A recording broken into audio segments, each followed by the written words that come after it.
Timnas Indonesia harus tunduk di hadapan Irak dalam perebutan peringkat ketiga Piala Asia U23.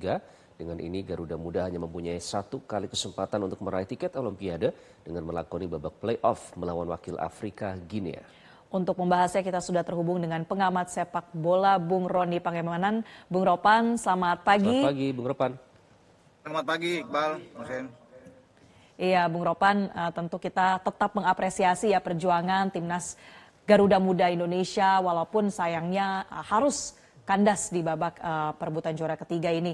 Nah, bagaimana Bung Ropan melihat pertandingan semalam kontra Irak? Apa yang sebetulnya menjadi kelemahan Indonesia? Sayang ya, kita tidak mampu mempertahankan keunggulan kita lewat Ivar Jenner setelah di menit 19 mampu mencetak gol. Sebenarnya ini suatu hal yang sangat bagus. Namun tetap kita harus bisa mengapresiasi perjuangan dari anak-anak. Mereka sudah berjuang semaksimal mungkin dan akhirnya harus kalah lewat perpanjangan waktu 2-1 dari Irak. Mestinya kan kita harus bisa lolos ke Paris, tapi sekarang harus melalui jalur play-off menghadapi Guinea pada tanggal 9 Mei yang akan datang di Clairefontaine di Paris. Kalau melihat permainan kita memang tidak sebagus ketika kita tampil di pertandingan lawan Australia, lawan Jordania, dan terakhir puncak permainan kita lawan Korea Selatan. Lawan Uzbek dan semalam kurang begitu ya seperti yang diinginkan. Walaupun memang sudah berusaha. Ya kalau saya melihat memang dalam ball position kita masih unggul lawan Irak ya, ada 52% berbanding 48% Irak. Jadi artinya kita oke, ada 16 tembakan, 3 diantaranya on target. Walaupun Irak juga itu ada dengan 22 tembakan, 7 on target. Dan pemain-pemain seperti Marcelino terlalu memaksakan diri, saya lihat terlalu egonya tampil, ya semestinya dia tidak perlu untuk melakukan pemaksaan diri, masih bisa melihat lawan teman untuk bisa memberikan umpan. Ada beberapa momen ya yang saya lihat di sini. Kemudian ketidakhadiran dari Rizky Ridho di belakang juga ini ada pengaruhnya. Walaupun Justin Hubner sudah tampil oke, ada perubahan yang dilakukan oleh Sintayong dengan menarik Nathan Cho ke belakang mendampingi Justin Hubner bersama dengan Ferrari. Ya, kemudian di gelandang itu Marcelino bersama Ivar Jenner yang menjadi pasangan. Tapi apapun itu, saya pikir kita tetap harus bisa memberikan semangat. Masih ada jalan ya menuju Paris untuk bisa lolos ke Olimpiade lewat perjuangan. Memang melelahkan bagi anak-anak. Kalau saya pikir ini dua pertandingan terakhir itu lawan Uzbek dan kemudian dalam perebutan tempat ketiga melawan Irak itu sangat melelahkan buat kita karena bermain 6 kali ya dalam rentang waktu ini dengan durasi istirahat yang sangat pendek, menguras tenaga memang. Begitu. Oke, apalagi harus membangun mental ya Bung Ropan ya. Nanti kita akan Ya. lanjut Bang Ropan, namun kami harus jeda terlebih dahulu. Nanti kita akan bahas lebih lanjut soal laga Indonesia melawan Irak tadi malam. Pemirsa, kami harus jeda terlebih dahulu. Meter Bagi Prime Time akan kembali sesaat lagi. Tetaplah bersama kami. Pemirsa, Anda kembali di Metro Pagi Prime Time. Timnas Indonesia U23 harus mengakui keunggulan Irak usai kalah 1-2 dalam laga perebutan peringkat ketiga Piala Asia U23. Dan untuk mengetahui bagaimana reaksi para supporter di sana, kita sudah terhubung dengan warga negara Indonesia di Qatar, Muhammad Maksum Hasan. Pak Maksum, selamat pagi. Ya, selamat pagi. Agak kurang semangat ya nadanya ya Pak Maksum ya. Nanti kita juga akan bahas dengan Bung Ropan ya Pak Maksum ya. Harap maklum. Iya. Ini kebetulan sama teman-teman habis nobar, saya dengar ada yang dilakukan untuk melampiaskan kekecewaan gitu. Bagaimana reaksi teman-teman warga negara Indonesia di Qatar menanggapi hasil ini, Pak Maksum? Ya, tentunya kita kecewa, tapi ya harus juga kita berbesar hati, bersabar, dan harus kembali mempersiapkan untuk laga playoff. Artinya kita masih ada satu kesempatan lagi untuk melaju ke Olimpik Paris. Jadi kita harus mempersiapkan yang akan datang. Jadi tidak harus terlarut-larut dalam kesedihan. Seperti itu. Oke. Ya, sejak kekalahan melawan Uzbekistan kemarin, ini kan sebetulnya sudah menjadi satu hal yang juga disayangkan begitu ya, termasuk oleh supporter langsung di Qatar. Apa yang kemudian membuat tetap bertahan untuk mendukung Indonesia sampai ke kesempatan paling terakhir di ajang Piala Asia ini, Pak Maksum? Ya, memang yang sudah terjadi, ya terjadi gitu. Kita memang kecewa dan sedih tentunya, tetapi ya eh, untungnya masih ada satu kesempatan lagi untuk kita bisa meraih tiket Olimpiade, dan kita tetap selalu mendukung dan mensupport pemuda atau timnas Garuda Qatar untuk supaya meraih hasil yang positif. Dan kita optimis satu pertandingan lagi akan dilewati dengan hasil yang maksimal. Oke, Pak Mudah-mudahan Maksum. seperti itu. Mudah-mudahan ya. Kemudian kalau nanti kita akan minta analisis Bung Ropan, tapi kalau analisis teman-teman supporter sendiri, kenapa Indonesia akhirnya kalah dari Irak ya? Padahal kan permainannya di awal sudah bagus, Ivan Jenner menggolkan begitu. Ya kalau analisa saya sih begini ya. Kita waktu lawan Uzbek kita minus striker Rafael. Nah di situ nggak apa di lini depan kurang apa, karena waktu lawan Korea posisi lengkap formasi lengkap waktu itu Rafael dan Rizky Ridho bermain bersama gitu kan, dan pasukan Garuda Muda bermain kompak. Nah sekarang ketika lawan Uzbek kita minim Rafael, nah lawan Irak kita minim kapten gitu, yang mana kapten itu sangat krusial untuk memacu Pak Maksum. semangat tim gitu. Itu sangat Itu analisis dari diperlukan. teman-teman Dan supporter sekarang ya. Rizky Ridho tidak main gitu. Baik, terima kasih Pak Maksum. Hati-hati di jalan karena sepertinya sedang berada di atas mobil ya. Sekali lagi terima kasih Pak Maksum WNI yang bergabung di Qatar mendukung timnas Indonesia. Dan pemirsa, kami akan kembali sesaat lagi usai kumandang azan subuh. Tetaplah bersama kami. Pemirsa, Anda kembali di Metro Pagi Prime Time dan kita lanjutkan perbincangan mengenai kans atau peluang timnas Garuda Muda untuk melaju ke Olimpiade Paris 2024. Kami bahas bersama dengan Bung Roni Pangemanan.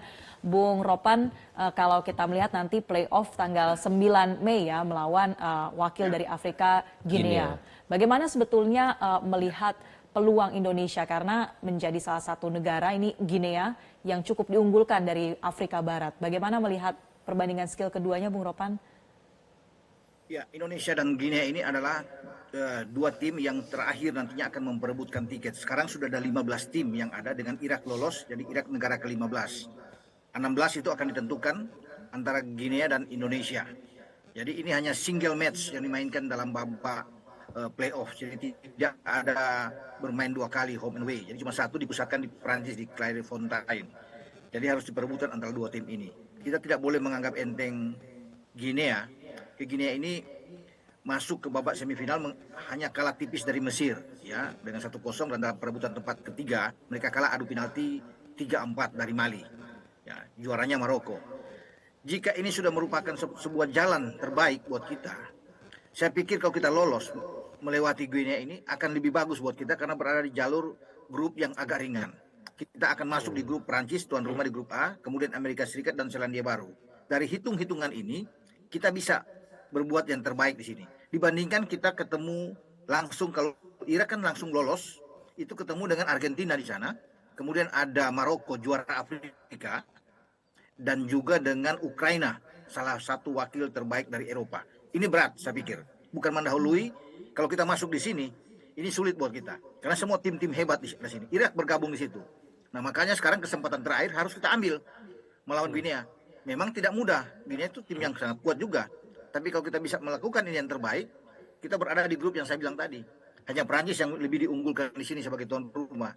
Mungkin saja kita akan membuat sejarah keluar ke fase berikutnya ya. Karena ada Amerika dan Selandia Baru yang saya pikir kita bisa dapatkan. Sekarang tergantung anak-anak, niat kita, ya, semangat kita untuk bertarung melawan Guinea. Itu yang bisa saya sampaikan. Semangat dan optimisme itu yang harus dijaga. Nah, Bang Roni, saya tertarik soal mental nih. Karena kalau kita lihat tadi malam permainan di awal ya, pasca gol dari Ivan Jenner itu sebenarnya on fire timnas Indonesia itu. Dan pasti itu terlihat permainan mereka itu kan belajar dari laga dengan Uzbekistan ya, cara mereka bermain itu. Saya tidak tahu apakah Bung Ropan setuju, tapi kelihatan ada evaluasi yang dilakukan tadi malam setelah mereka melawan Uzbekistan. Nah, jadi apa yang terjadi kalau secara mental itu, kalau sebelumnya kan terlihat beberapa kali emosi, jadi ada foul juga banyak dilakukan oleh pemain Indonesia. Tadi malam kita sebenarnya melihat lebih tenang begitu, Ya. lebih on fire. Apa yang terjadi, Bang Ropan? Iya, mestinya kan lewat gol dari setelah set piece yang dilakukan dari corner kick saat itu dan Ivar bisa melepaskan tembakan ya. Mestinya kan ini pemain-pemain harus lebih baik bermain, lebih tenang bermain untuk bisa mengontrol permainan ya melawan dengan Irak. Tapi kemudian setelah gol ini saya lihat memang agak kita seperti kesulitan ya untuk bisa bermain dengan sangat baik di sini. Kerjasama yang bagus tentunya yang harus diperlihatkan oleh anak-anak. Kalau mereka bisa lebih tenang lagi, passing-passing yang bagus ya. Walaupun memang ada perubahan yang dilakukan oleh STY dengan menarik ke belakang Marcelino tidak seperti biasanya. Kalau bermain dengan 3-4-3, Marcelino ada di kiri, Nathan bersama dengan Ivar. Karena sekarang kan ketika Rido tidak ada, Nathan yang ditarik ke belakang untuk mendampingi Ferrari dan Yassin Hubner. Kelly Sawyer masuk ke posisi kiri untuk bisa mendampingi Rafael Struijk dan Witan. Ya. Dan ini ketika kita di menit ke-27 ada gol yang terjadi dari Irak, itu juga saya pikir soal mental ya, anak-anak itu udah seperti mereka apa ya, itu gol yang seharusnya tidak boleh terjadi mestinya. Ya setelah ada tinju dari Hernando Ari dan kemudian bisa masuk. Dua gol ini dari Irak ini tidak pantas untuk mereka lahir dalam gawang Indonesia. Termasuk gol kedua di masa perpanjangan waktu dari Ali Jasim. Ya karena lepas dari kontrol Yassin Hubner di sana. Mestinya kan ini gampang bisa diantisipasi, tapi ya itulah permainan yang bisa terjadi. Dan soal mental memang itu terjadi juga melawan Uzbekistan ya. Ya di pertandingan ini pun kita tidak bisa mengembalikan itu dengan baik mental pemain-pemain kita ya yang ya, bisa mereka lakukan menghadapi dengan Irak. Tapi menurut saya tidak mengapa, tidak harus bisa mencari menyalahkan siapapun dalam hal ini. Kita tetap harus bisa memberikan dukungan terhadap mereka karena sudah sejauh ini sampai amat besar ini kan luar biasa, sejarah yang luar biasa yang kita capai. Apalagi harus bisa melakukan playoff. Lebih bagus memang kalau kita langsung lolos ya ketika kita mengalahkan Irak. Tapi yang tadi itu yang saya bilang hitung-hitungan kita akan berada di grup berat. Dan sekarang kita harus menghadapi Guinea memang. Mungkin jalannya kita harus lewat playoff. Ya, mungkin kalau sudah di jalan untuk itu ya kita hadapi dengan baik. Makanya kita harus berangkat lebih awal di sini ya untuk bisa mempersiapkan diri di Paris gitu. Ya.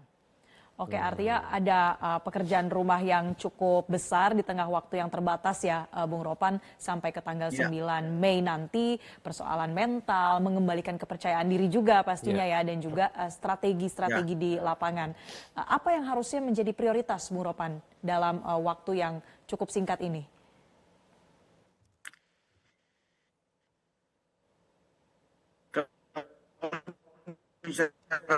Prioritas ya bagaimana sekarang pelatih ya semua ofisial itu tetap harus bisa memberikan semangat buat oleh ofisial yang ada. Pak Ketua Umum juga harus bisa memberikan motivasi karena memang kita harus fight. Masih ada satu kesempatan. Itu yang harus kita lakukan, mengembalikan kebugaran kita untuk bisa bermain jauh lebih baik ya karena mungkin ada masa istirahat yang panjang ya. Kita konon kabar terakhir kita bisa langsung berangkat pada tanggal 4 ke Paris kan ini lebih bagus buat kita. Jadi kita memberikan masa istirahat buat anak-anak untuk bisa tampil baik. Masalahnya juga di sini kan Yassin Hubner kabar terakhir tidak bisa bermain karena ada kartu kuning yang dia terima kemarin. Jadi ini yang menjadi pertimbangan juga. Rido tidak bisa bermain juga kalau ada straight red card.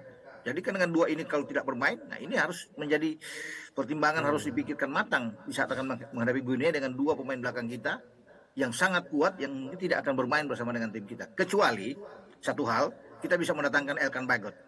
Karena setelah Piala Asia ini dalam perebutan tempat ketiga selesai, kita masih punya harapan lagi untuk tampil playoff. Elkan Bagot bisa datang kalau diizinkan klubnya, sehingga bisa menutup celah di belakang yang nampaknya agak keropos kalau tidak ada Rido sama Yassin Hubner. Gitu, Mbak.